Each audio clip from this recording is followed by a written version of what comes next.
Hello, Busters, and welcome back to this week's edition of the President's Desk.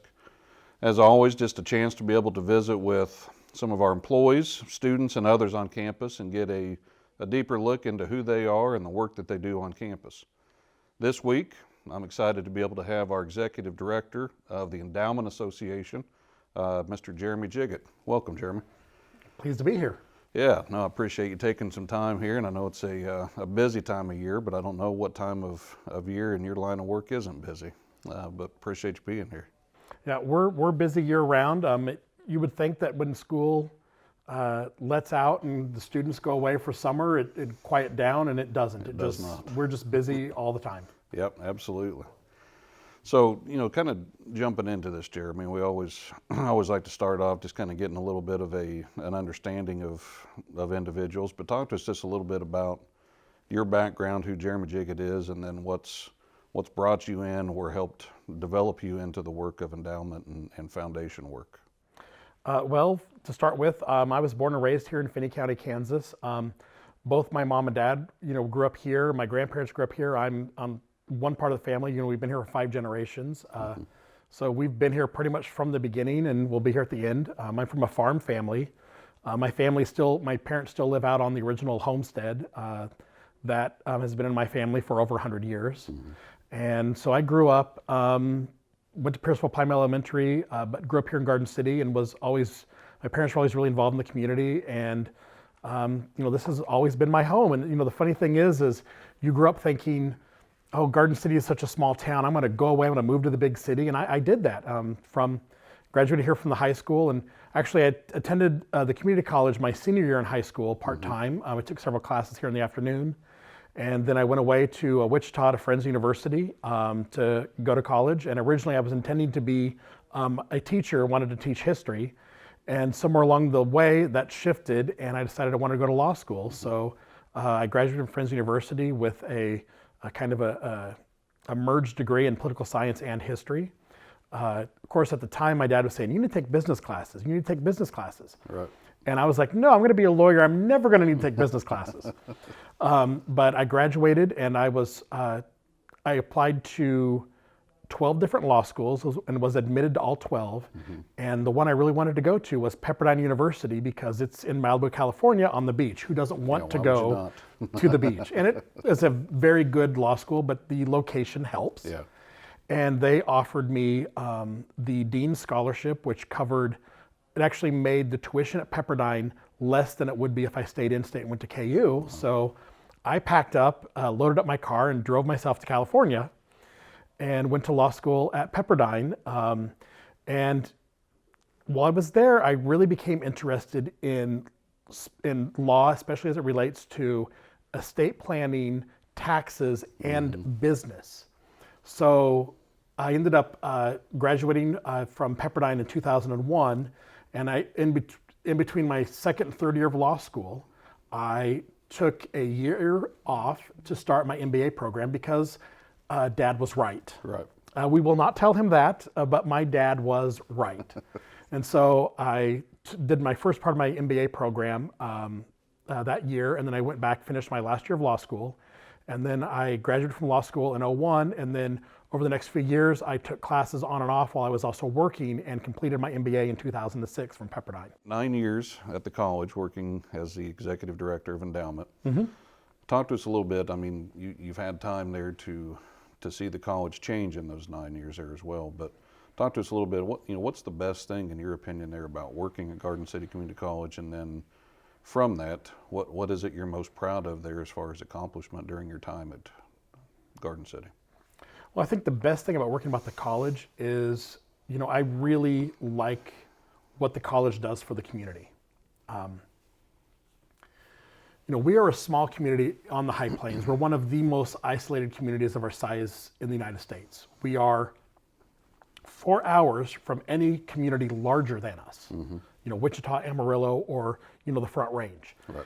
And we really have to grow our own talent out here. And without the college, our economy doesn't advance.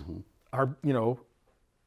We wouldn't be able to staff the hospital and the nursing homes. Mm-hmm. The college is a critical component of the quality of life in our community. And I think that's what I like the most is I see how the college collaborates with local businesses and the community as a whole to meet the needs and demands of the community. We've grown the nursing program because there is a demand for competent nurses to staff our facilities. We've added programs as industry needs in the community, and I think that's important because, in the reality is, without the college, these jobs don't get filled. We produce the nurses, the doctors, the lawyers. We produce business owners, entrepreneurs, cosmetologists, Police farmers, officers, police officers, EMTs. What we do is computer technicians. What we do is important for the community as a whole, and I'm really proud of that.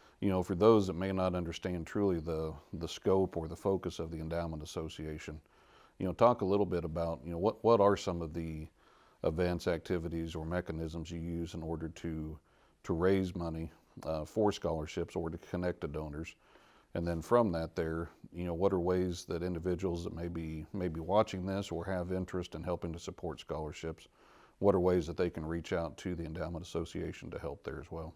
Well, the Endowment Association, we were created in 1966. So we've already had our 50th anniversary, and we're now approaching our 55th.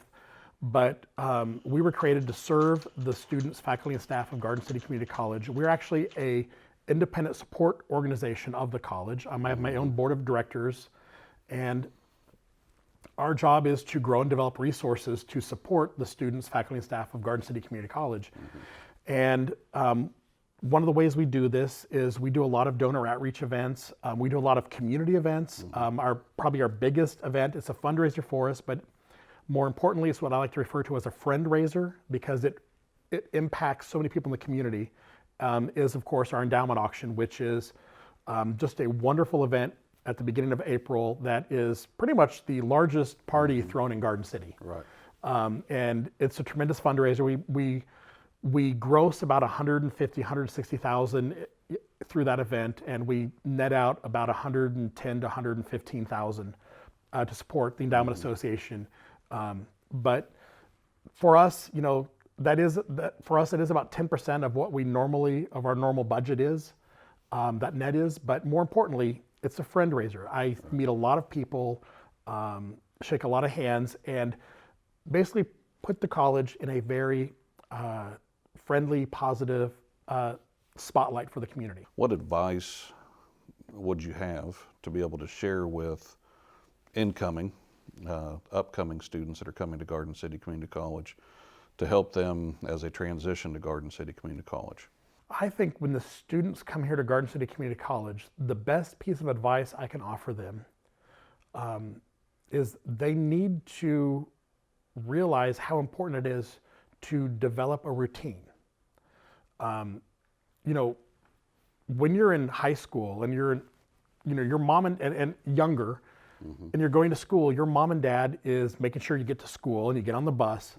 When you get to college, you're on your own. And students will be like, oh, I don't want to go to class today, so they don't go. Well, to me, when I see that happen once, it begins to roll. So they need to develop, the good habit of attending class every day, even when they don't want to because they were out too late with friends last night, or they were up too late playing Call of Duty or whatever. And so you need to get in that routine. And the other thing is, I think they also need to take advantage of everything the college has to offer. We need to be future focused and looking at, what are we going to be doing for continuous improvement in all of our lines of work? How are we going to advance this institution going forward? What types of future enhancements or advancements do you foresee or do you anticipate coming from the Endowment Association to help advance your line of work? Well, for us, I want to continue to broaden endowment scope and involvement supporting the college. And so, I do foresee us at a point where we are doing a lot. We're going to continue moving forward with our focus on writing grants from private foundations. And I think we're going to continue to do scholarships. We're always going to do scholarships. That's our bread and butter.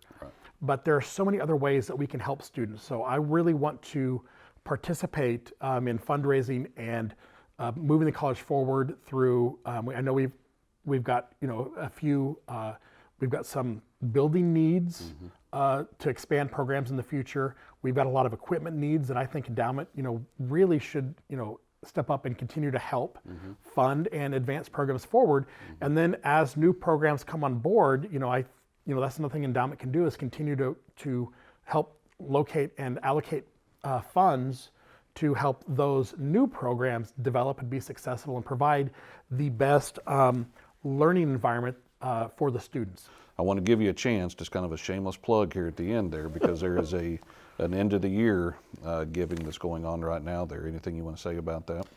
Yes, if you would like to give to the Endowment Association, and I really hope you would, to help us continue our mission here at Garden City Community College to support the students.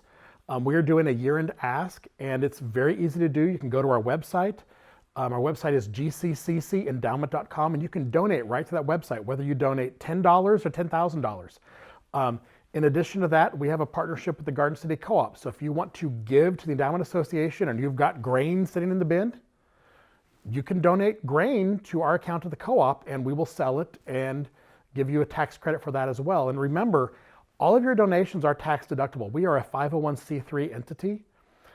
So you will receive a tax receipt, and it is all tax deductible. And this year, there are some changes to the tax code because of COVID that could actually make it potentially a better year to donate this year as opposed to next. And if you would like to contact us, you can our contact information is on our website at gcccendowment.com. Or you can even email me directly at jeremy.gigot, G-I-G-O-T, at gcccs.edu. Well, again, appreciate your time there, Jeremy, and great to be able to get to know you on a different level and the work that you do, and look forward to great things ahead there from you.